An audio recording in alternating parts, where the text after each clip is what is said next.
नमस्कार मित्रांनो, तुमचं स्वागत आहे माझ्या एका नवीन व्हिडिओमध्ये. या व्हिडिओमध्ये आपण determination of alpha helix by circular dichroism spectroscopy म्हणजे जे अल्फा हेलिक्स आहे त्याचं डिटर्मिनेशन कसं केलं जातं with the help of CD spectroscopy या व्हिडिओमध्ये आपण डिस्कस करणार आहोत. मागच्या व्हिडिओमध्ये आपण अशीच एक टेक्निक डिस्कस केली होती जेणेकरून जो काही अल्फा हेलिक्स आहे किंवा जो प्रोटीन आहे त्याचं 3D मॉडेल कसं जनरेट केलं जातं with the help of X-ray crystallography. जर तुम्हाला तो व्हिडिओ पाहायचा असेल तर मी तुम्हाला ते डिस्क्रिप्शनमध्ये लिंक प्रोव्हाइड केलेली आहे, की तुम्ही तो व्हिडिओ पाहू शकता. तसंच मी अल्फा हेलिक्स म्हणजे काय त्याचं इंट्रोडक्शन त्याच्यावर सुद्धा आधी व्हिडिओ टाकलेला आहे, त्याचीसुद्धा लिंक तुम्हाला डिस्क्रिप्शनमध्ये मिळून जाईल. तर या व्हिडिओमध्ये आपण determination of alpha helix by CD spectroscopy हा पॉईंट म्हणजे CD स्पेक्ट्रोस्कोपीद्वारे कसं अल्फा हेलिक्सचं डिटर्मिनेशन केलं जातं ते आपण ह्या व्हिडिओमध्ये पाहणार आहोत. तर चला आता माझं व्हिडिओ सुरुवात करूयात.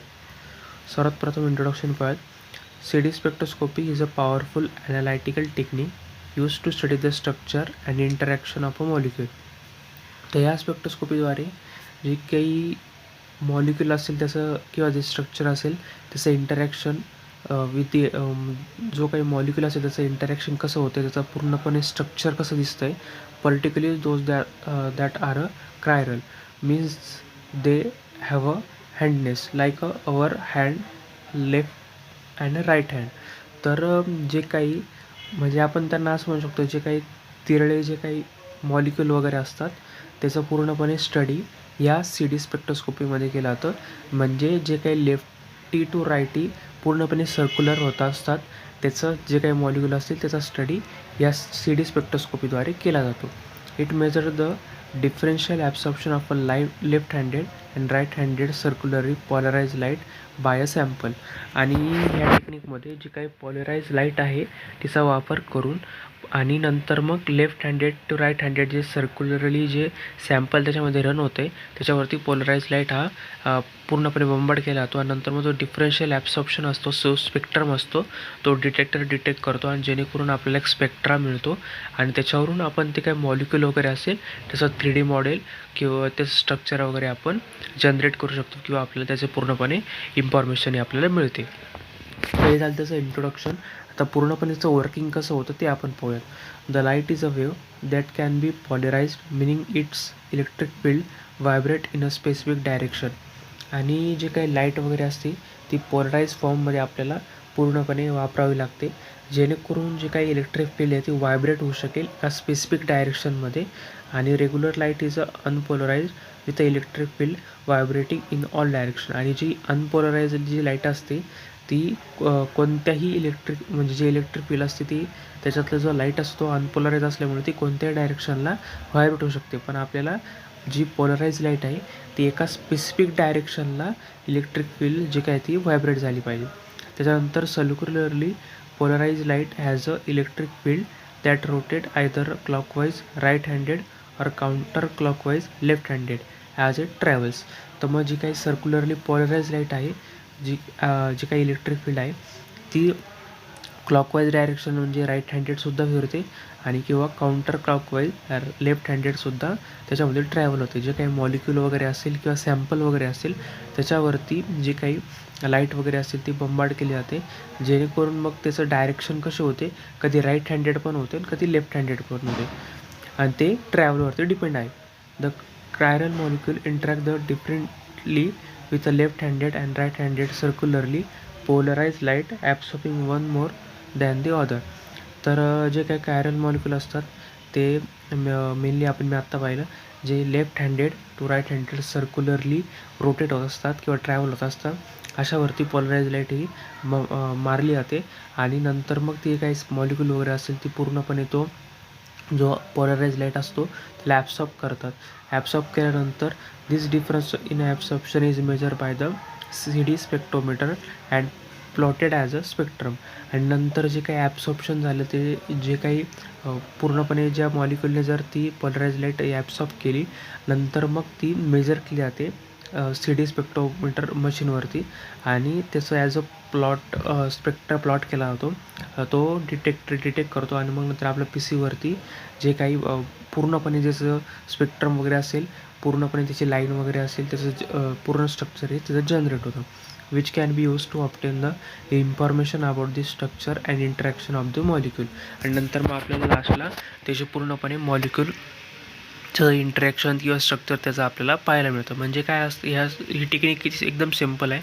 जे मॉलिक्यूल असेल ते किंवा एखादं सॅम्पल असेल ते होल्डरमध्ये ठेवलं जातं, त्याच्यावरती पॉलराइज लाईट ही मारली जाते आणि जे काही कायरल मॉलिक्यूल असतील left handed to right handed circularly जे ट्रॅव्हल होत आहे ते काय करतात, मग ते मॉलिक्यूल काय करतात, ते पॉलराइज लाईटला ॲब्सॉर्ब करतात आणि जे काही सॅम्पल वगैरे असेल ते नंतर CD स्पेक्ट्रोमीटर ह्या मशीनमध्ये मेजर केलं जातं. मग नंतर मेजर केल्यानंतर त्यातला जो स्पेक्ट्रा वगैरे असेल, किती प्रमाणात त्याने ॲब्सॉर्प्शन केले पॉलराइज लाईटचं, नंतर मग त्याचा स्पेक्ट्रा येतो आपल्याला आणि ती इन्फॉर्मेशन वरून मग आपण त्याचं स्ट्रक्चर आणि इंटरॅक्शन जे काय मॉलिक्यूलचं आहे ते आपण जनरेट किंवा त्याचा पूर्णपणे स्टडी हा करू शकतो. तर हे झालं त्याचं वर्किंग. त्याच्यानंतर त्याचे आता ॲप्लिकेशन पाहूयात. द प्रोटीन स्ट्रक्चर, पहिलं त्याचं ॲप्लिकेशन आहे CD spectroscopy is widely use to study the secondary structure of a protein such as a alpha helix, beta sheet आणि टर्न्स. तर आपलं मेन मोटिव्ह काय आहे की अल्फा हिलिक्सचं पूर्णपणे किंवा प्रोटीनचं हे पूर्णपणे जे काही सेकंडरी स्ट्रक्चर असेल त्याचा स्टडी झाला पाहिजे. तर मग याच्यामध्ये पण काय केलं जातं, जे अल्फा हिलिक्स किंवा एखादं प्रोटीन मॉलिक्यूल असेल त्याच्यावरती पॉलराइज लाईट हे बंबार्ड केली जाते. नंतर जो की कायरल मॉलिक्यूल असतो, मग left handed to right handed तो सर्क्युलरली मोशन होतो आणि स्पेसिफिक अमाऊंट ऑफ ॲब्सॉर्प्शन केलं त्याने. नंतर मग ते CD स्पेक्ट्रोमीटर मशीनमध्ये त्याचा पूर्णपणे ग्राफ जनरेट केला जातो आणि मग नंतर आपल्याला त्याचं पूर्णपणे स्टडी किंवा त्याचं 3D स्ट्रक्चर आपल्याला पाहायला मिळतं. This information is essential for the understanding the protein function and stability. आणि ह्या इन्फॉर्मेशनद्वारे आपण जे काही प्रोटीनचं फंक्शन वगैरे असतील किंवा त्याची स्टॅबिलिटी किती वगैरे आहे ते आपण पूर्णपणे जे काही स्टडी त्याच्यामध्ये होतो. Nucleic acid structure, the CD spectroscopy can also be use to study the structure of a nucleic acid such as a DNA and RNA. आणि ह्या मेथडने आपण जे काही न्यूक्लिक ॲसिड आहे त्याच्यामध्ये जे काही DNA आणि RNA आहेत त्याचा आपण स्टडी आपण करू शकतो आणि त्याचं स्ट्रक्चरसुद्धा आपण डिफाईन करू शकतो. This information can be use to understand the how this molecule interact with each other and with the protein. आणि ह्या इन्फॉर्मेशनद्वारे जे काही मॉलिक्यूल असतील न्यूक्लिक ॲसिडचे ते स्वतःसोबत कसं इंटरॅक्ट करत आहे, DNA RNA इंटरॅक्शन कसं होतं आहे आणि तसंच त्याचं प्रोटीनसोबत कसं इंटरॅक्शन आहे ते सुद्धा याच्यामध्ये आपल्याला पूर्णपणे त्याचा स्टडी केला जातो. त्याच्यानंतर तिसरं आहे drug discovery. CD spectroscopy can be use to screen for a drug candidate that bind to a specific target with high affinity आणि स्पेसिफिसिटी. आणि ह्या पूर्णपणे स्पेक्ट्रोस्कोपीमुळे आपण जे काही ड्रग कॅन्डिडेट आहे व एखादा स्पेसिफिक ड्रग एखाद्या स्पेसिफिक टार्गेटला आपल्याला जर तिथे त्याला बाइंड करायचं असेल तर ह्या CD स्पेक्ट्रोस्कोपीद्वारे सुद्धा आपण त्याची हाय ॲफिनिटी किंवा स्पेसिफिसिटी एखाद्या मॉलिक्यूलच्याबद्दल किंवा एखाद्या टार्गेटबद्दल किती आहे ते सुद्धा आपण याच्यामध्ये डिटेक्ट करू शकतो. त्याच्यानंतर चौथा आहे material science. The CD spectroscopy can be use to study the structure and properties of a material such as a polymer and nano particle. आणि तसेच आपण जे काही मटेरियल्स वगैरे असतात त्याच्यामध्ये पॉलिमर किंवा नॅनो पार्टिकलचासुद्धा स्टडी याच्याद्वारे CD स्पेक्ट्रोस्कोपीद्वारे करतो. हे झालं त्याचं ॲप्लिकेशन. आता ॲडव्हान्टेजेस काय ते बघत. Sensitive, the CD spectroscopy can detect the very small changes in the structure of a molecule. आणि जे काही मॉलिक्यूल वगैरे असतील त्याच्यामध्ये जो काही छोटासा बदल वगैरे होतो आहे किंवा एखादा त्याच्यामध्ये चेंजेस वगैरे घडत आहेत किंवा चेंजेस घडून आणायचे असतील तर म्हणजे समजा एखादा मॉलिक्यूल आहे त्यात आपण समजा चेंजेस वगैरे घडून आणले तर त्याच्यामध्ये ते चेंजेससुद्धा याच्यामध्ये डिटेक्ट होतात आणि मायन्यूट अमाऊंटमध्ये सुद्धा जे काही चेंजेस वगैरे झाले असतील ते सुद्धा ह्या स्पेक्ट्रोस्कोपीमध्ये आपल्याला डिटेक्ट होतात. जे काही मॉलिक्यूलचं जे काही स्ट्रक्चर वगैरे असे ते पूर्णपणे डिटेक्ट होतं. पहिलं जे स्ट्रक्चर आणि जे चेंजेस झालेलं स्ट्रक्चरसुद्धा याच्यामध्ये डिटेक्ट होतं. त्याच्यानंतर non destructive CD spectroscopy does not damage the sample being study. आणि ह्या मेथडमध्ये जे काही सॅम्पल वगैरे असतील याच्यामध्ये फक्त ॲब्सॉर्प्शन होते जेणेकरून जो काही त्याचा स्पेक्ट्रा वगैरे आहे ते आपल्याला समजतो. पण याच्यामुळे जे काही सॅम्पल वगैरे असतील किंवा मॉलिक्यूल वगैरे असेल त्याचं काही डॅमेज वगैरे होत नाही आहे. तो तसंच त्याचं स्पेसिफिक स्ट्रक्चर वगैरे राहते. फक्त आपल्याला समजते की त्याचं स्ट्रक्चर कसं आहे आणि त्याच्यामधली इन्फॉर्मेशन कशी आहे. त्याच्यानंतर rapid the speedy spectra 3D spectra can be collected quickly आणि इझिली. आणि ही जी प्रोसेस आहे ती क्विकली आणि इझिली आहे, त्यामुळं जास्त प्रमाणात ही वापरली जाते. तसं प्रत्येक आपल्याला माहिती आहे की काही जी काही टेक्निक वगैरे असेल त्याचं आपल्याला लिमिटेशन पण असतं, त्याचे ॲडव्हान्टेजेस पण पाहायला मिळतात, तसेच त्याचे डिसॲडव्हान्टेजसुद्धा किंवा लिमिटेशन आपल्याला पाहायला मिळतात. तर त्याचे लिमिटेशन काय ते पाहूया. CD spectroscopy provide the information about the overall structure of a molecule but it can not provide the detail atomic level information. तर जे काही स्ट्रक्चर वगैरे असेल त्याचं ओव्हरऑल आपल्याला 3D मॉलिक्यूल किंवा स्पेक्ट्रा आपल्याला मिळतो, पण ह्या टेक्निकद्वारे जे काही ॲटॉमिक लेवल इन्फॉर्मेशन आहे, जे काही मॉलिक्यूलची त्याच्यामध्ये ॲटम्स वगैरे किती आहेत, त्याचं मधलं जे इंटॅरियर जो बॉडी आहे ॲटॉमिक लेवल, तेवढी इन्फॉर्मेशन या टेक्निकद्वारे मिळत नाही. हे त्याचं एक लिमिटेशन आहे.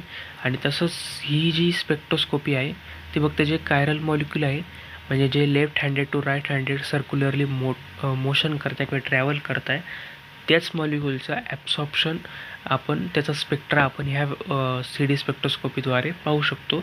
बाकी जे जे राईट हँडेड किंवा जे अदर मॉलिक्यूल आहेत त्या मॉलिक्यूलचा आपण ह्या CD स्पेक्ट्रोस्कोपीद्वारे जे त्याचं मॉलिक्यूल किंवा स्ट्रक्चर हे आपण डिटेक्ट करू शकत नाही किंवा त्याचा स्टडी हे करू शकत नाही. हे त्याचे 2 लिमिटेशन आपल्याला पाहायला मिळतात.